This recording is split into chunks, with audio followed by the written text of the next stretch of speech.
Hi there. Thanks for staying with us and always been a part of this show. And, well, I want to believe that you've enjoyed every single segment that has come your way. And we're getting into our next conversation, which, of course, is a big interview. And this morning, I've got the honors of having a woman that's defied the odds.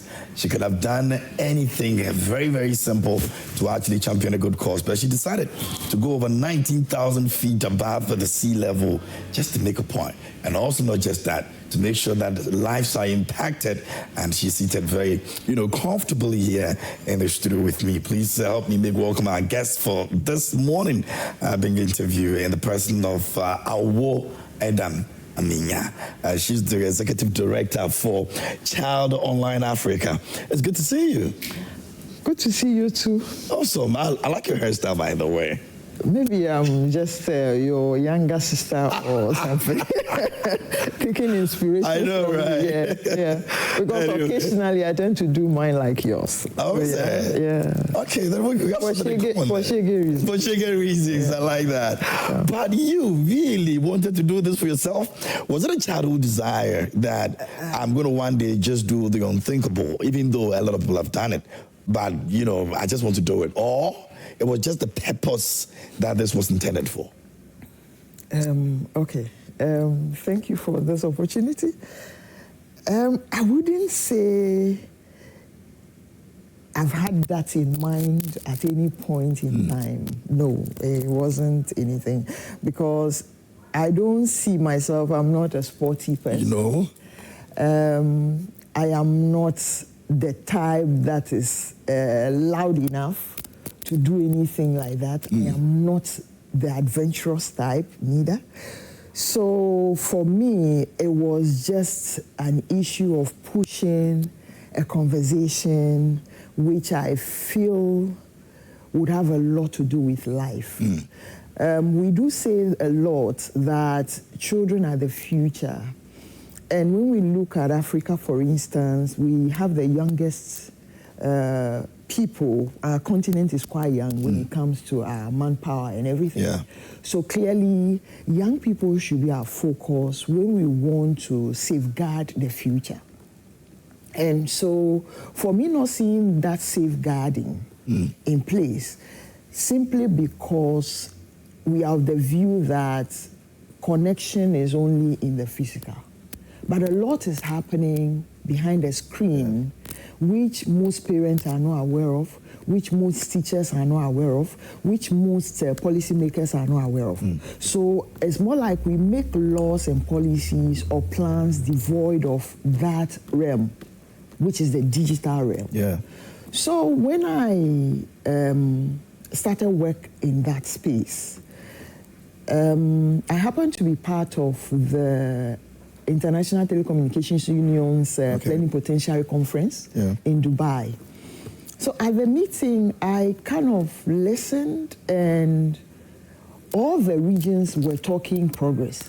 But when it comes to Africa, it was as if, okay, what has been done in some regions, a huge deficit. It's now being planned for. I'm like, no. But then in Ghana, we've made strides. So at that time, we were already working. So we used to be called J Initiative, and we were Ghana focused. So I was like, no, something needs to be done about this. But as to what was to be done, no, Kilimanjaro wasn't part of it. And even when we were successful at a hashtag campaign which yielded results at the Africa Union level, we were still thinking, okay, can we do another hashtag, or what can we do? And then it so happened that, okay, we said we will go to Afajatu. Then, come to think of it, what is Afajatu? How does it hold significance to the conversation across Africa?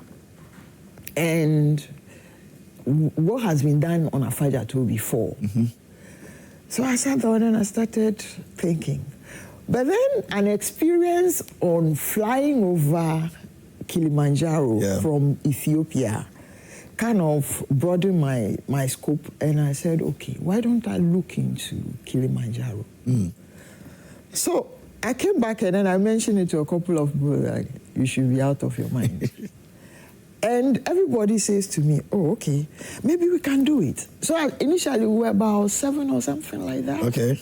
And then we started doing, the research was getting deeper and then people started getting scared. People have died on that mountain. So what? We're not going. No, we are not going to go.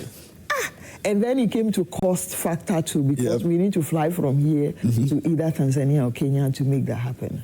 Like, no, Charlie, this is not possible. So being the person carrying the drive to ensure that young people are protected in the space, I felt, no, okay. Having discovered also that the peak of Kilimanjaro was where Tanzania declared its independence, I'm like, no, I need to go to the highest point of Africa to make that happen. So I started reaching out to partners, potential partners, and everybody looks at me and said, no. Look, a friend of mine said, Awo, I can give you money for anything, but not for you to go and kill yourself. So people were actually scared that you were not going to make it, or even if I was not going to make it, or even if I do, I might not come back alive. And there was also this conversation, what makes you think that you could summit? Because you haven't climbed any mountain before. And so what? And I said, okay, let's see what happens. I started talking to people. When the day was getting closer, people started pulling out. And that was what led to this title of the book, The Silent Mountaineer. Okay. It wouldn't have been a silent mountaineer. Something else. If the support had come. But then, so I had to just purpose in my heart that, okay, nobody is going to do this for you or with you. So you need to do something. So I started work out everything, and so I had to be encouraging myself. I wrote in the book, I had about 80% disappointment or discouragement, and about 20% encouragement. Then that was that's a big difference. Yes, and coupled with the fact that every now and then, as the days went by, I see stories about children being abused online. I see stories about children committing suicide because they have followed a game, which led to that. And then I see stories about, okay, a child has been videoed in a canal way, and these are stories coming from other African countries. But then because internet has no borders, it comes to Ghana, and then it's being shared on all platforms that, oh, children are suffering this. And instead of people even talking about it, they don't like to talk about it, they share the video for you to see. So for me, that's one, you are re-victimizing the victims, and then you are also corrupting the space to start with. So what can we do in order to ensure that the digital space is sane enough for young people to engage? So yes. So there was the biggest drive, which of course is to make the impact. On the day of climbing, what was your biggest fear? In fact, to be frank with you, on that day, what was running through my mind is, okay, what if I couldn't make it? And we're talking about 2019. Yes. What if I couldn't make it? Just the same month, July. What if I couldn't make it? And then you said some goodbyes.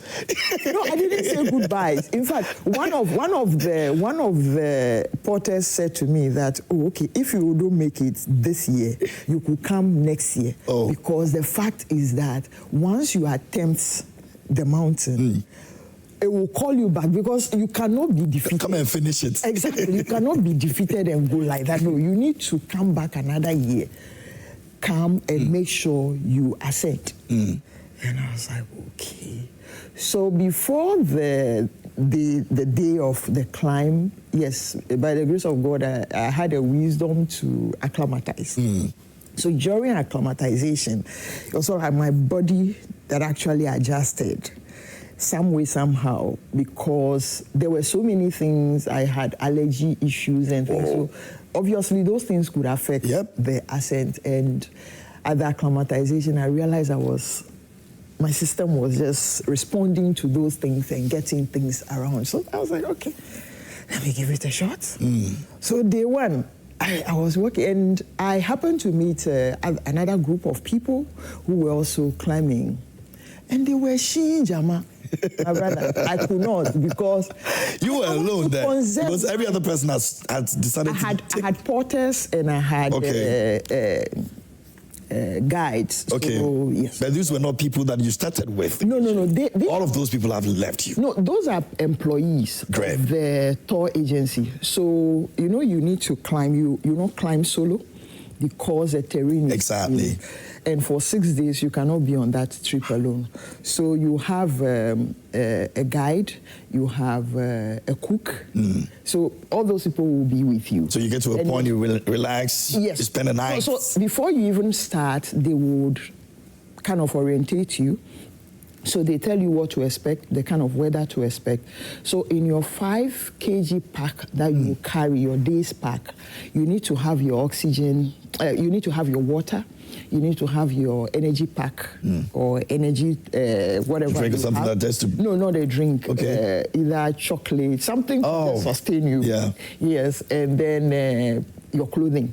So if you're going to encounter rains, they will tell you. So you need to carry your raincoat and everything in that day pack. So they would have orientated you day one, and then they will give you an idea of the distance you'll be making. So when I saw people sheeing Jama, I was like, no, it's not my kind of thing. I'm on a trip. My energy.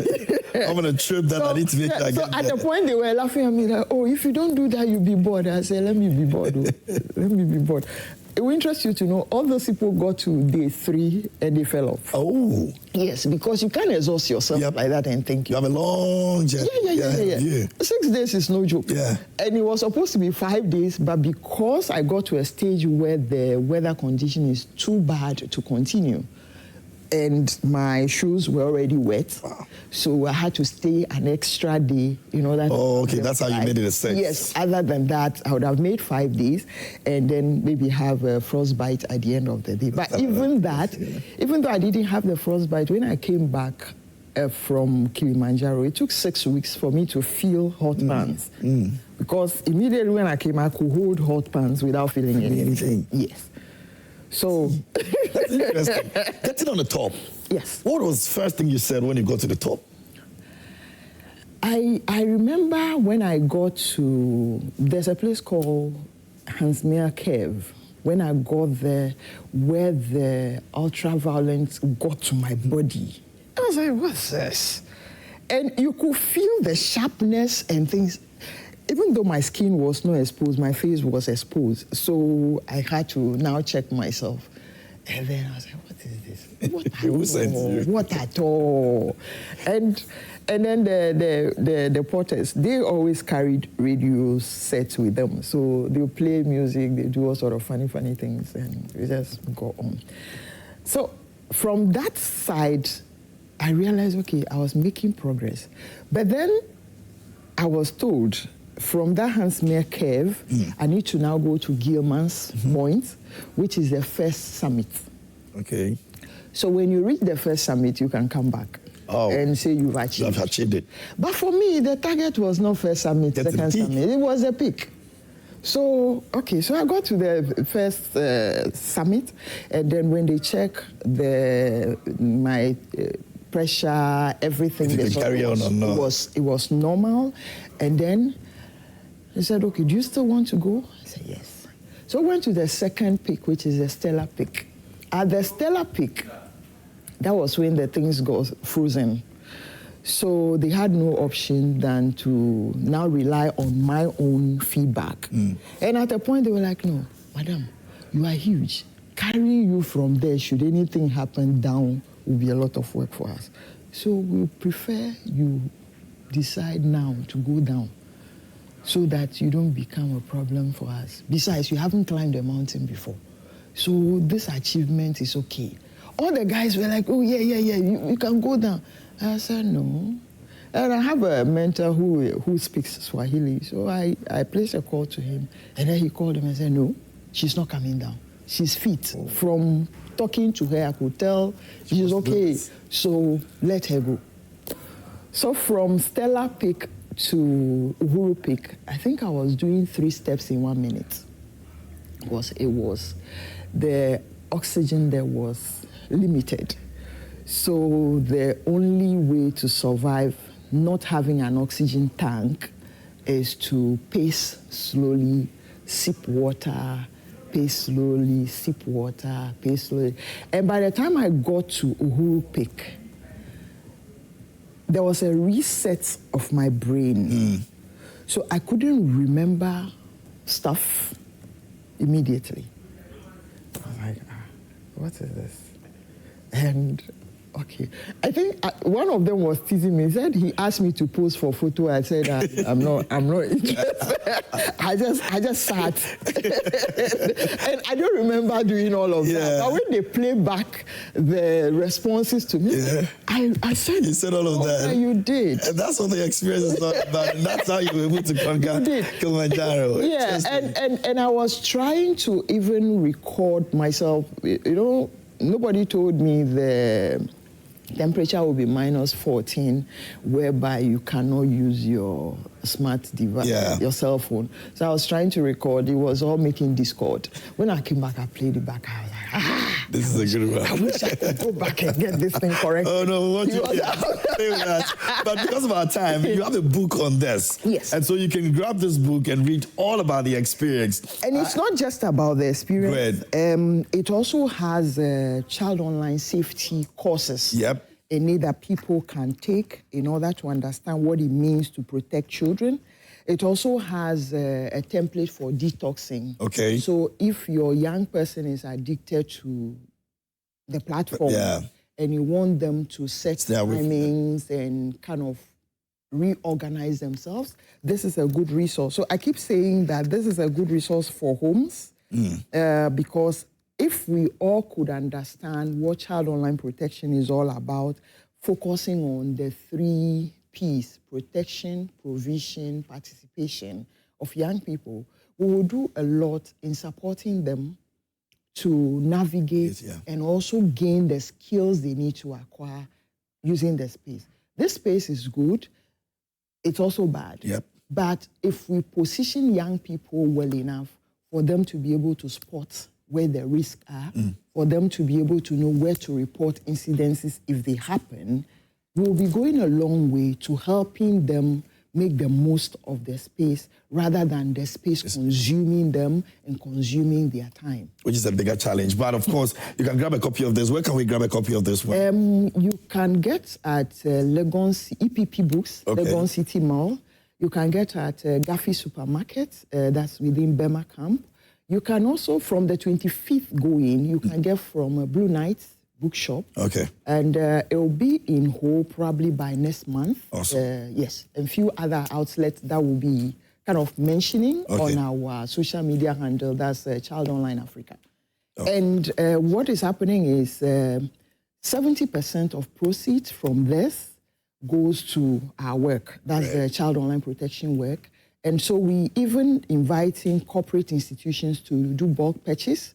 If you do bulk purchase, we acknowledge, like we place your logo on it, take it to schools that you want us to take it to, give it out to the students and all of that. So that's what we're doing. So every purchase of this book, goes into that. Generates 70% of resource for child online protections, advocacy, and capacity building work. Awesome. You've done great. And the next time you are going to conquer again, please add me to your list. I'm not going to go and say, oh, we're going, and then decide that I'm not going anymore. I'll make sure I end up at the top with you. You actually make it. I know, but thanks a lot for coming and sharing this interesting story with us and your journey throughout, what you've been doing for children out there. And please go check it out and make sure you purchase this book. This is very important to me. This is very dear to my heart. I have a copy over here, and I think that I'm going to give you this for this copy. Oh, as my support for it. You can also grab a copy of it and make sure that you also support this initiative. Thank you so much. And that's Awo Aidam Amenyah spending some time with us here this morning on Prime Morning.